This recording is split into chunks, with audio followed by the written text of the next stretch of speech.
Halo, selamat siang untuk kita semua. Perkenalkan, nama saya Monika Santiminur. Saya salah satu mahasiswa dari Unika Santo Paulus Ruteng, Prodi Keperawatan dari kelas 2020E dengan NPM 20201085. Baik, pada kesempatan ini saya akan menjelaskan tentang konsep hubungan antar manusia, konsep diri, dan teori Johari Lindo. Tugas ini adalah tugas mata kuliah komunikasi dengan dosen pengampu Bapak Kilanes Jakret. Yang pertama, hubungan manusia dan kebudayaan. Manusia adalah makhluk individual, namun demikian manusia tidak hidup sendiri, tidak mungkin hidup sendirian, dan tidak pula hidup untuk sendiri. Manusia hidup dalam keterpautan dengan sesamanya, dalam hidup bersama dengan sesamanya atau bermasyarakat. Setiap individu menepati kedudukan atau status tertentu. Di samping itu, setiap individu mempunyai dunia dan tujuan hidup masing-masing. Terdapat hubungan timbal balik antara individu dengan individu, individu dengan kelompok, kelompok dengan kelompok. Terdapat hubungan timbal balik antara individu dengan sesamanya dalam rangka meneguhkan eksistensi masing-masing, maka hendaknya terdapat keseimbangan antara individualis dan sosialitas pada setiap manusia. Yang kedua, hubungan manusia dengan pendidikan. Manusia sebagian makhluk hidup yang diberikan kelebihan oleh Allah dengan suatu bentuk akal pada diri manusia yang tidak memiliki makhluk Allah yang lain dalam kehidupannya. Bahwa untuk mengolah akal pikirannya manusia memerlukan pola pendidikan melalui suatu proses pembelajaran. Hubungan manusia dengan pendidikan sangat erat karena mempunyai ikatan yang tidak dipisahkan antara satu dengan yang lain. Pendidikan merupakan salah satu kebutuhan pokok dalam kehidupan manusia yang berpikir bagaimana menjalani kehidupan dunia ini dalam rangka mempertahankan hidupnya. Manusia disebut juga Homo sapiens yang artinya sebagai makhluk yang mempunyai kemampuan untuk berilmu pengetahuan. Salah satu insting manusia adalah selalu cenderung ingin mengetahui segala sesuatu sekelilingnya yang belum diketahui. Berawal dari yang tidak tahu menjadi tahu, dari yang tidak bisa menjadi bisa. Dari rasa ingin tahu maka timbullah ilmu pengetahuan yang bermanfaat untuk manusia itu sendiri. Yang ketiga, kaitan manusia, kebudayaan, dan pendidikan. Manusia seperti yang kita ketahui sangat erat sekali hubungan dengan kebudayaan dan pendidikan. Pendidikan merupakan upaya untuk pemeliharaan kebudayaan education. Di sini para pendidik sebagai pelestarian budaya dan pendidikan harus didasarkan kepada nilai kebudayaan yang telah ada sejak awal perabad umat manusia.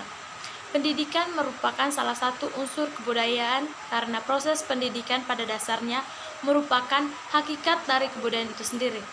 Berdasarkan nilai budaya yang beragam, kompleks dan terintegrasi, maka suatu proses pendidikan tidak dapat dilihat dari suatu sudut saja, tetapi harus menggunakan pandangan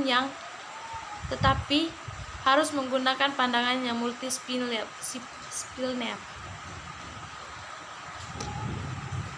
Manusia sebagai makhluk sosial dalam kehidupan tidak dapat terlepas dari hubungan sosial. Kebudayaan mengatur manusia untuk bertindak. Kebudayaan melahirkan kaidah untuk melindungi masyarakat dari kehancuran yang diakibatkan oleh kekuatan tersembunyi di masyarakat. Kaidah ini berupa bertunjuk cara bertingkah laku dalam pergaulan hidup. Kebudayaan mengatur agar manusia dapat mengerti bagaimana seharusnya bertindak, berbuat, dan menentukan sikap kalau mereka berhubungan dengan orang lain. Apabila manusia hidup sendiri, maka tak akan ada manusia lain yang merasa terganggu oleh tindakan-tindakannya. Akan tetapi, setiap manusia bagaimanapun hidupnya akan selalu menciptakan kebiasaan bagaimana dirinya sendiri. Manusia tanpa kebudayaan dan pendidikan bagaikan kesatuan tubuh yang tanpa arti. Karena kebudayaan manusia dapat pengetahuan semua yang akan di lingkungannya. Peran kebudayaan dan pendidikan sangat penting bagi kehidupan manusia. Sekolah adalah salah satu contoh kebudayaan dan pendidikan. Sekolah merupakan suatu lembaga utama atau yang disebut dengan selain keluarga yang dipergunakan oleh orang dewasa dan pewarisan kebudayaan kepada anak-anaknya. Oleh karena itu, orang dewasa yang ada di sekolah atau guru atau guru harus memiliki pemahaman yang jelas tentang budaya yang berkembang di masyarakat, baik secara mikro maupun secara makro yang meliputi tentang nilai, kepercayaan, dan norma. Manusia merupakan individu yang memerlukan pendidikan yang layak. Pendidikan salah satu contoh kebudayaan yang selalu berkembang sesuai perkembangan zaman. Manusia yang baik adalah manusia yang dapat melestarikan kebudayaan karena manusia sebagai makhluk budaya. Pendidikan hanya dapat dilakukan oleh makhluk yang berbudaya dan yang menghasilkan nilai kebudayaan, yaitu manusia. Hal ini juga yang membedakan manusia dengan makhluk yang lain. Dengan adanya kebudayaan dan pendidikan, perkembangan pendidikan sejajar dengan perkembangan kebudayaan. Pendidikan selalu berubah sesuai perkembangan budaya karena pendidikan merupakan proses transfer kebudayaan dan sebagai cermin nilai. Nilai kebudayaan pendidikan juga bersifat progresif, yaitu yang selalu mengalami perubahan perkembangan sesuai tuntutan perkembangan kebudayaan. Kedua sifat tersebut berkaitan erat dengan transmigrasi untuk perlu pendidikan formal dan informal yang sengaja diadakan atau tidak. Perbedaan kebudayaan menjadi cermin bagi bangsa lain, membuat perbedaan sistem isi dan pendidikan pengajaran sekaligus menjadi cermin tingkat pendidikan. Baik, itulah hasil presentasi tentang konsep hubungan antara manusia. Yang kedua, saya akan menjelaskan tentang konsep diri. Baik, konsep diri menurut Carl Rogers. Konsep diri merupakan gestalt atau kostul yang teratur dan bersifat konsisten yang terdiri dari versi tentang ciri atau karakteristik diri kita atau persepsi yang kita miliki tentang hubungan antara diri kita dengan orang lain, apa pendapat orang lain tentang diri kita, dan juga berbagai aspek tentang kehidupan kita. Menurut para ahli tentang konsep diri, menurut Schaeffer dan Hofstede pada tahun 1994 misalnya mendefinisikan konsep diri sebagai suatu pemahaman mengenai diri atau ide tentang konsep diri. Yang kedua, oleh Santrop pada tahun 1996 menggunakan istilah konsep diri mengacu pada evaluasi bidang tertentu dari konsep diri. Yang ketiga, oleh Atwater pada tahun 1987 menyebutkan bahwa konsep diri adalah keseluruhan gambaran diri yang meliputi persepsi seorang tentang diri, perasaan, keyakinan, dan nilai-nilai yang berhubungan dirinya. Yang keempat, menurut Burnous pada tahun 1982, konsep diri adalah hubungan antar sikap dan keyakinan tentang diri kita sendiri, sedangkan pemilih dalam Adler pada tahun 1984 mendefinisikan konsep diri sebagai sistem yang dinamis dan kompleks diri keyakinan yang dimiliki seorang tentang dirinya, termasuk sikap, perasaan, persepsi, nilai-nilai, dan tingkah laku yang unik dari individu tersebut.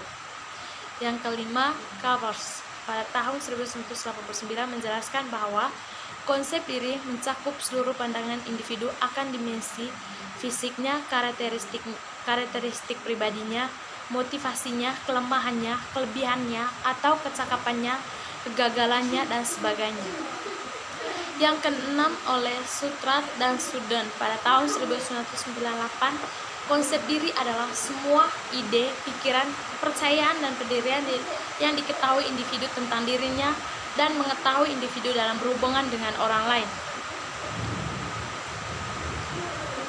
Para ahli fisiologi juga berbeda pendapat dalam menetapkan dimensi-dimensi konsep diri.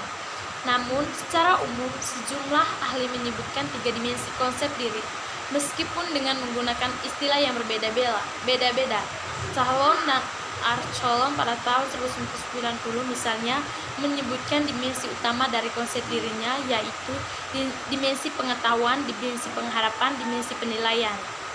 Paula de Censi pada tahun 1993 menyebutkan ketiga dimensi konsep diri dengan istilah dimensi gambaran diri atau self-image, dimensi penilaian diri self-evaluation, dan dimensi cita-cita diri.